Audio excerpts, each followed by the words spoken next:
Hi everyone, it's Kel. Nice to be back, and I want to apologize to you. I've been gone, I think, for a week or even more. I drove up to Rome to pick up my daughter who was bringing the cat. She went on to Switzerland, and I have been dealing with the cat, believe it or not, every day. And it is a full-time job, let me tell you. So just trying to get her organized and climatized to the whole new world here on the farm. So that, like I said, full-time job. Oh my God, she's 13 years old. So I know for some people they have cats much older, and but for her to make that 13-hour plane ride was a bit trying on her, and then to drive 5 hours from Rome to where I am down south was extremely challenging. It's a 5-hour drive. I think it took me 8 hours or something like that. I had to stop all the time. Anyhow, good to be back, and I wanted to talk about the Meridian wheel from traditional Chinese medicine, because it is sort of like the basics, the starting point of getting into the sacred science, which was revealed to me during the Kundalini.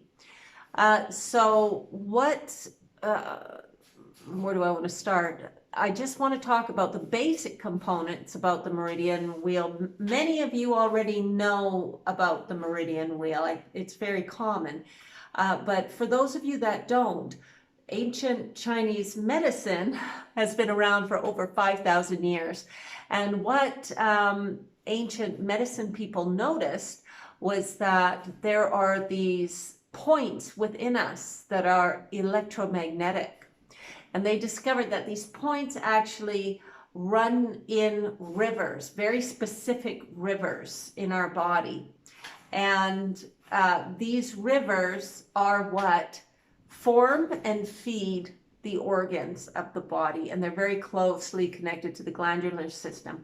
But I just want to do a really super basic overview, because if we're getting into Chinese medicine, it is very deep and complex.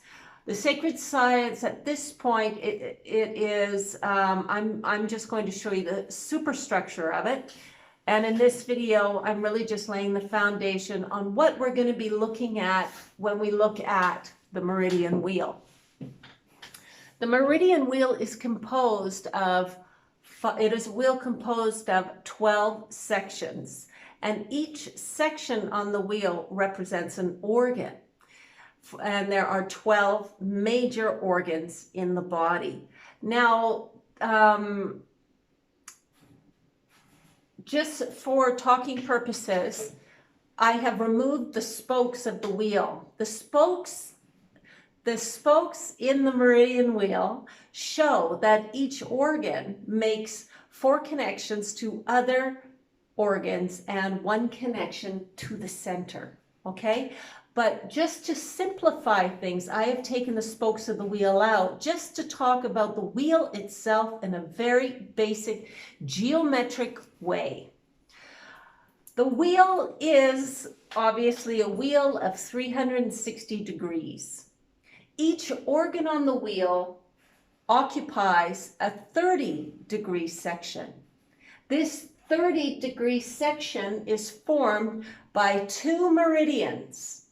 2 meridians. Each meridian is composed of 15 degrees each per section, okay?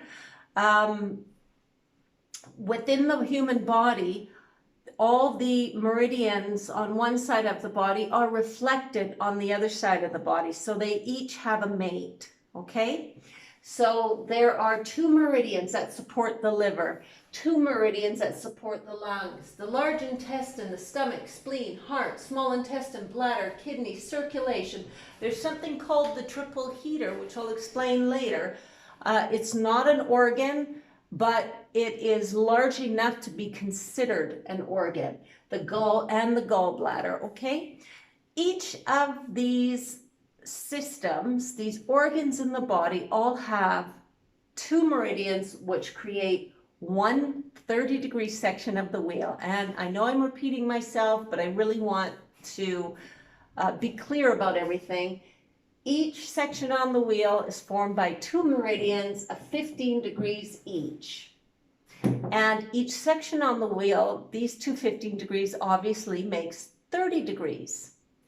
On a wheel of 360 degrees. And all the organs make the main connection to the center.